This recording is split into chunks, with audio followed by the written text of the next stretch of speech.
Здравейте и добре дошли в днешното видео, в което ще си говорим за любовния живот на Зодия Водолей през месец февруари. Честит рожден ден на всички, които са Зодия Водолей. Нека видим в любовен план какво ще се случи интересно през месец февруари, като искам да кажа няколко много важни неща. Едното е, че това е общо гледане и е нормално много от вас да не се разпознаят в него. Това е първото нещо. Второто нещо е, че видеото е подходящо не само за хора, които са Зодия Водолей, но и които имат силни разположения в Водолей. И трето нещо, което искам да кажа, което винаги е в описанията на видеята ми, в описанието на канала ми, е, че тарото не е крайна инстанция.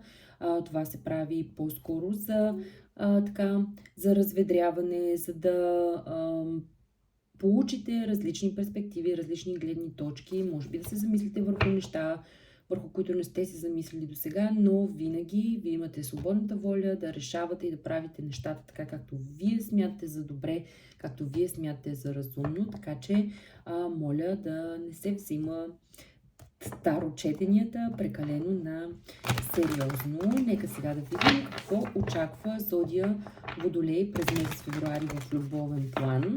Като моята идея за тези видеа е винаги да тегля по 3 карти. Също така винаги гледам и картата, която е отдолу на тестето.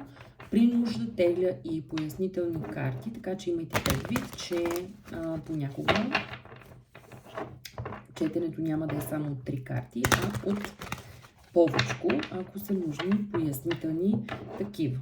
Нека да видим какво очаква Зодия Водолей през месец февруари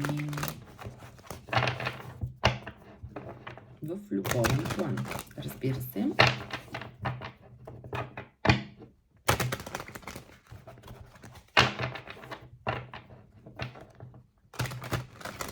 Така. Стига толкова размешване.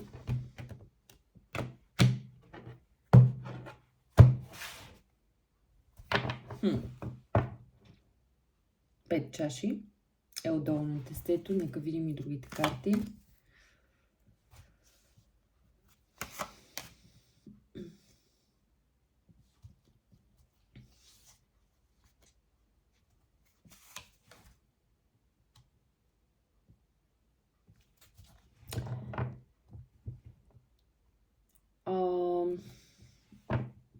Това са картите, които се паднаха. Може би... Не знам защо такова чувство имам, че сте раздвоени между ума и сърцето си. Случило се е нещо, което в любовен план ви е разочаровало изключително много. И имате много различни сценарии в главата си. Не знаете на какво да вярвате. От една страна е разума. Един ден мислите по-скоро рационално, следващия ден мислите по-скоро емоционално и това се върти, такава атмосфера се усеща, като това е предизвикано от факта, че някой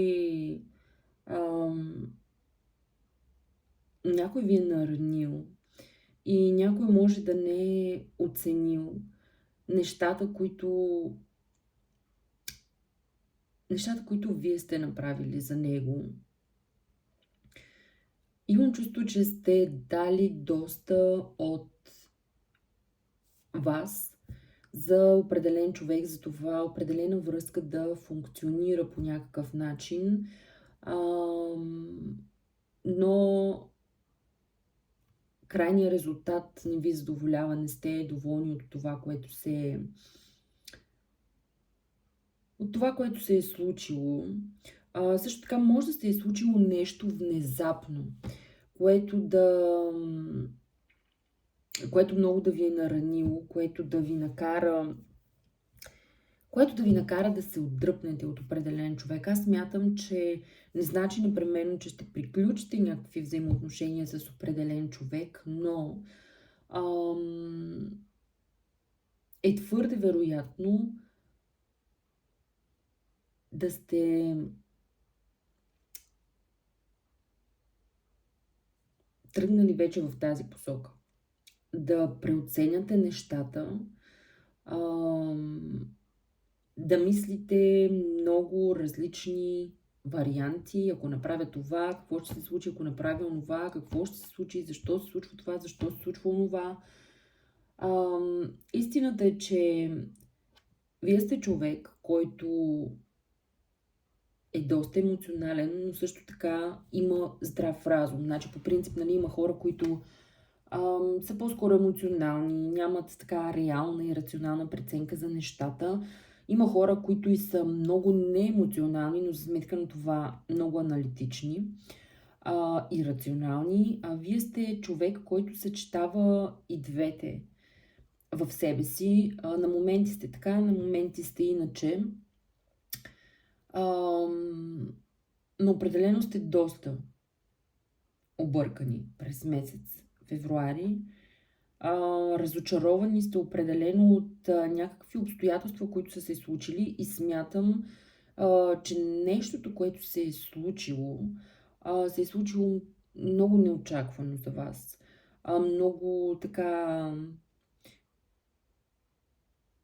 Много бързо. Вие вече сте имали чувството, че нещо не върви като хората, че нещата не са точно окей, но тогава, може би, рационалната ви страна е била по-скоро изключена и по-скоро сте виждали емоционално на нещата, и вече като е станало нещото, което така ви е разочаровало и огорчило, тогава все едно някак си сте прогледнали, ви е просветнало.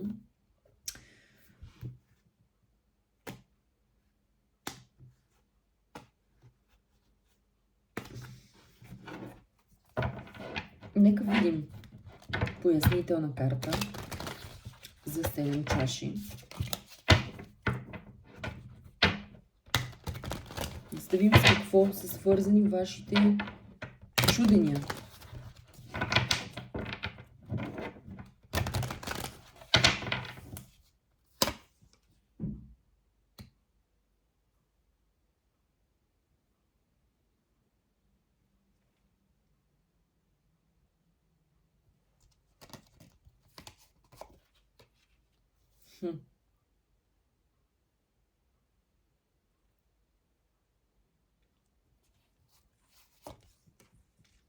Уоу.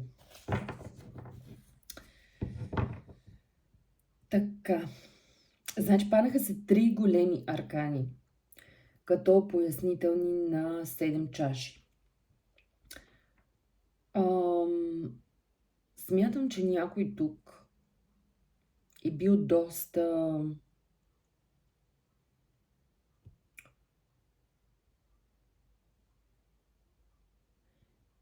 доста умерен, дори пестелив в думите си, в чувствата си. Смятам, че най-вероятно не сте получавали от човека от среща това, което ви се е искало. Винаги сте очаквали и една идея повече, да прави по-значими действия към вас, да ви говори по-значими неща. И факта, че това не се е случило, вас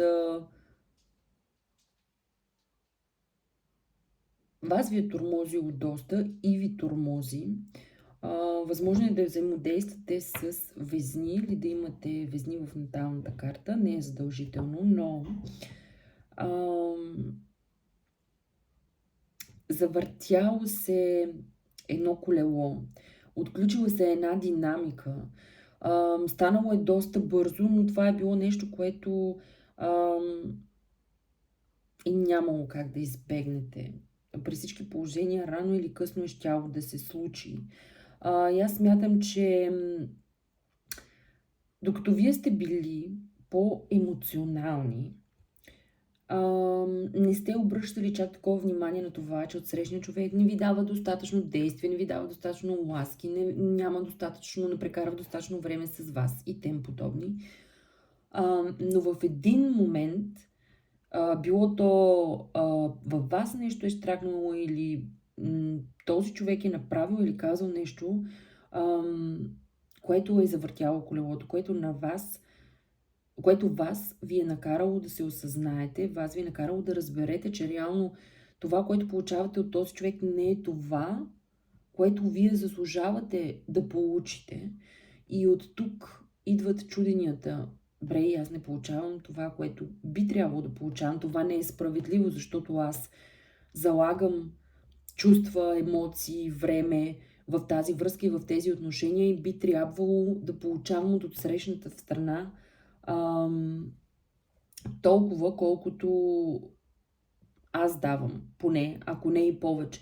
И това чувство за несправедливост и това, че нещата са се раздвижили, имайки предвид, че до преди известно време са били така по-спокойни, по-лежерни, не сте си давали толкова сметка за други неща, това е нещото, което е започнало да ви измъчва и да ви кара да се чувствате разочаровани и то с право, между другото.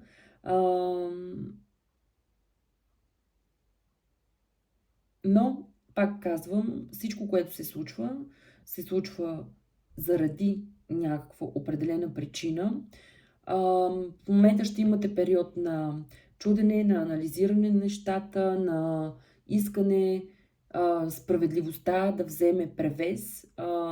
Това е което виждам за февруари месец. Не мога да кажа какво ще се случи, но е твърде вероятно след цялото това нещо, което ще се случи, вие да останете така с разбито сърце или ако не с разбито сърце, това е малко пресилено, но да останете, да има една такава горчивина във вас, да останете недоволни от срещния човек, разочаровани и да имате чувството, че давате или че сте дали повече отколкото сте получили, но дори това да е така, дори да ви боли, по-добре е да го осъзнаете и колкото по-рано го осъзнаете, толкова по-рано може да си дадете сметка дали това е вашия човек и съответно, ако не е, да го загърбите и да продължите напред. Надявам се видеото да е било полезно за тези от вас, които са се разпознали в него. Ще се радвам да се абонирате за канала ми и да ме подкрепите. Пожелавам ви да сте здрави и ще се видим скоро в следващия клип.